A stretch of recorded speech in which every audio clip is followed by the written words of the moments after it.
Já podemos chamar o planejamento do Fluminense de péssimo e dizer que ele pode custar a temporada?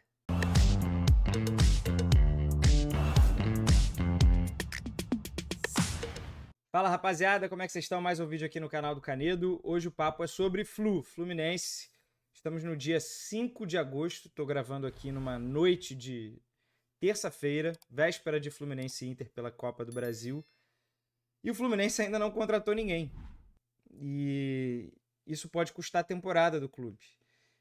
E todo mundo entende que dessa vez, pelo menos, dinheiro dinheiro é problema sempre, né, para todo mundo. Mas dessa vez dinheiro não pode ser a argumentação do clube, já que estão previstos para entrar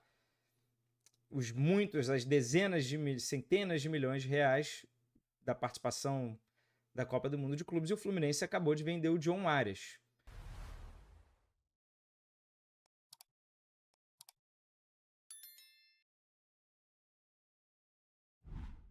É óbvio que com certeza deve existir problema de fluxo de caixa, tem dívida para pagar, tem a questão dos impostos, que serão uma parte do dinheiro vai ficar retido nos Estados Unidos, tem a discussão da premiação dos atletas e tudo mais. Eu entendo, mas ao contrário de outros anos, o Fluminense dessa vez ele está numa situação um pouco mais confortável. Então não pode ser apenas dinheiro a argumentação. Tem algo de inércia, algo de falta de planejamento.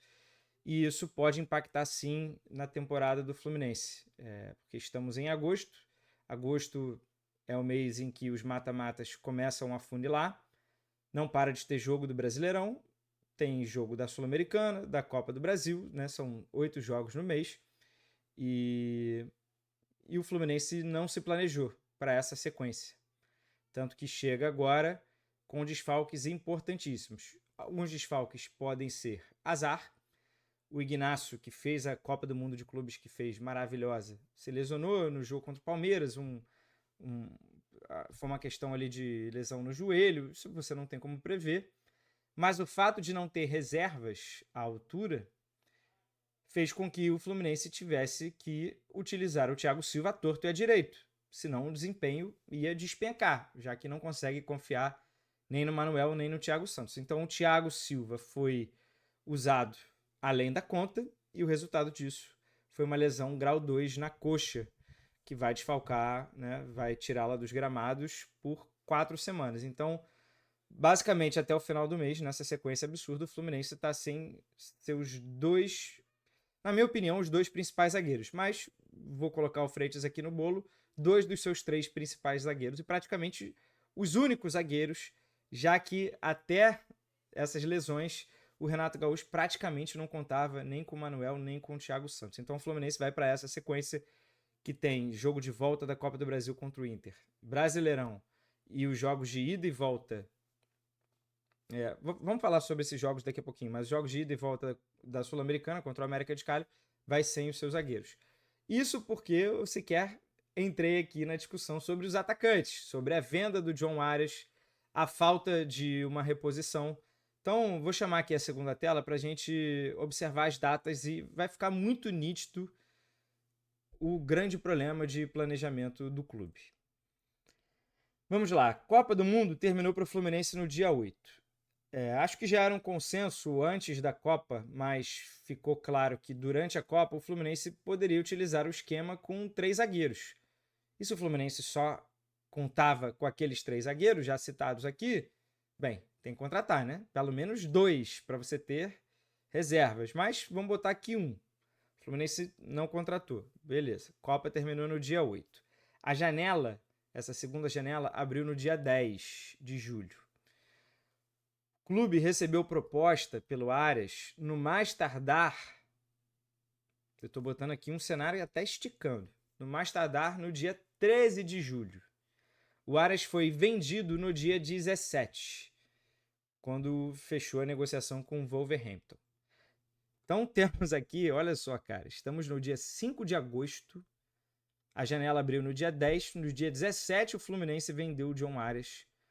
E o Fluminense já sabia que seria quarto e domingo, o mês inteiro, o calendário já está aí para todo mundo.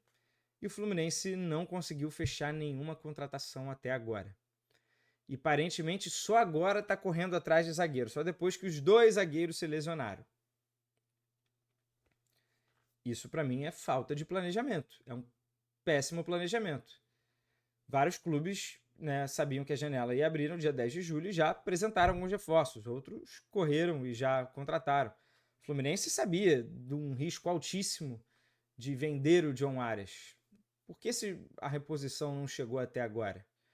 Não estou nem cobrando aqui um jogador do nível do John Arias, porque nesse caso o John Arias é insubstituível num primeiro momento. O Fluminense vai ter que fazer uma aposta. Vai ter que contratar um jogador que talvez demande adaptação e tudo mais. Mas não chegou ninguém.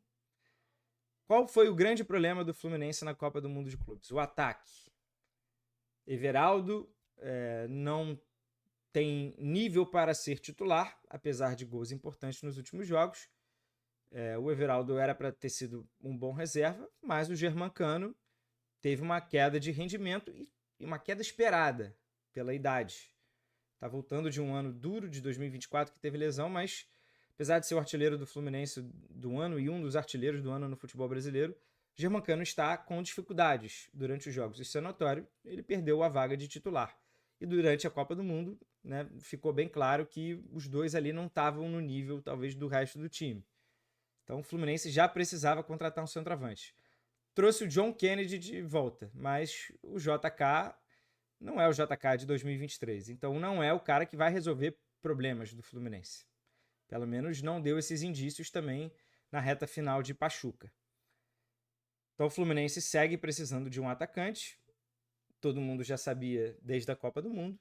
E mais uma vez, estamos no dia 10, no dia 5 de agosto. A janela abriu no dia 10, então quase um mês de janela aberta. E o Fluminense também não contratou um atacante. Está com dificuldades.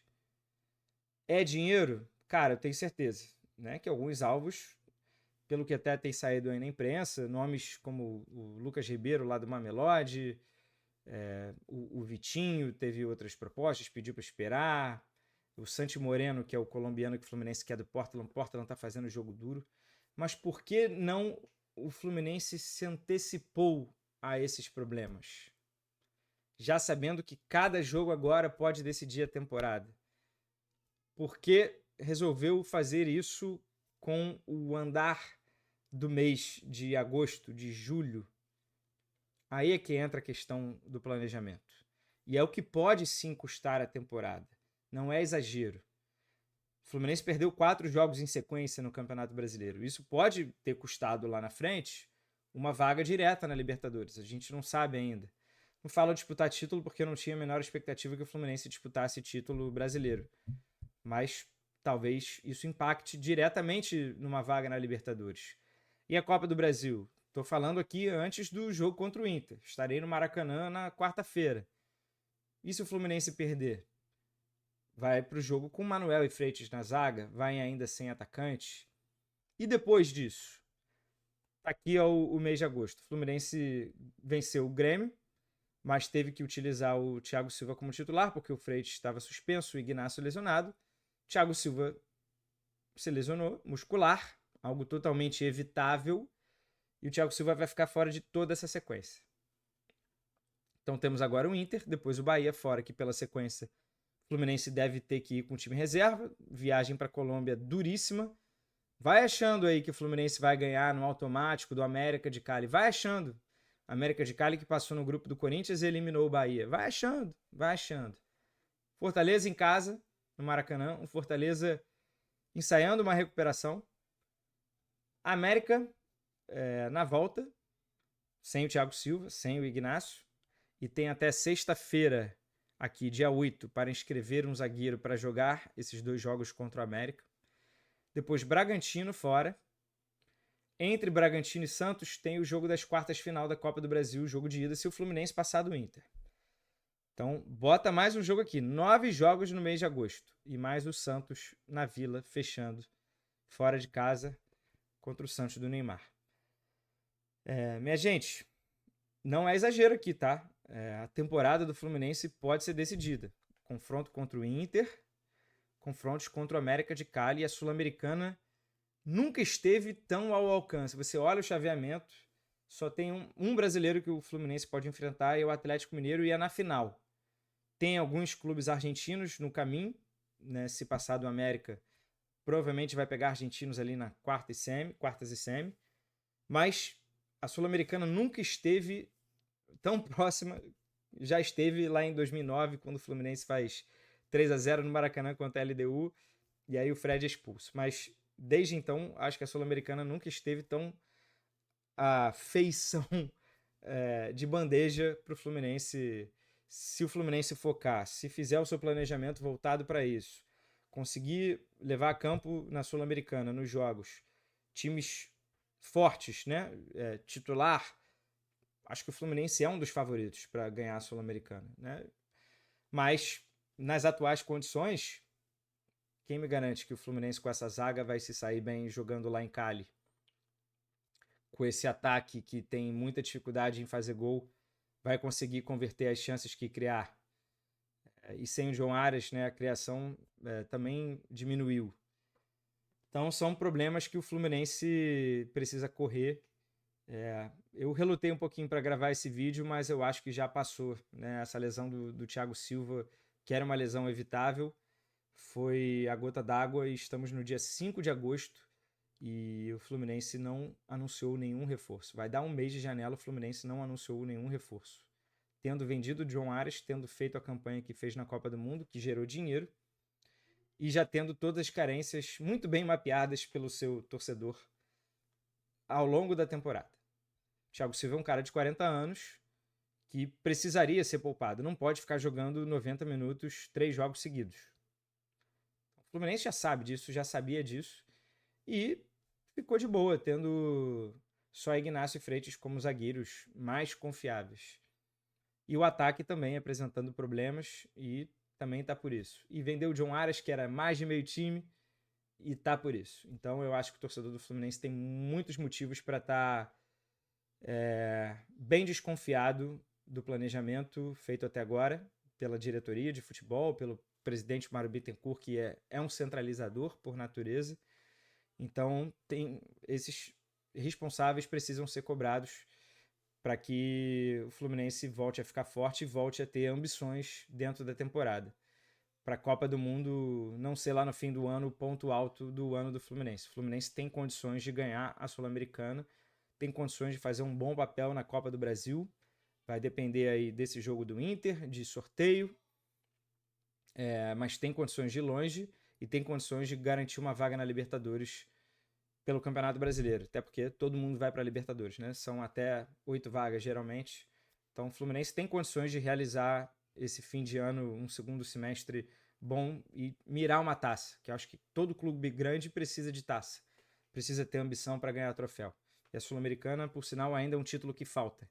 E volto a dizer, ofereceu o caminho, ofereceu uma grande oportunidade ao Fluminense. Vamos ver se o Fluminense vai aproveitar. Valeu? Se inscreva no canal, deixa o like, ativa o sininho. Quarta-feira os caminhos levam ao Maracanã. Estarei lá como torcedor, mas a gente aqui tentando analisar racionalmente, também um pouco de cabeça fria. Deixa aqui seu comentário, tá? Você concorda, discorda? Que tem muita coisa em jogo essa semana? Eu tô preocupado. Valeu, tamo junto, aquele abraço. Tchau, tchau.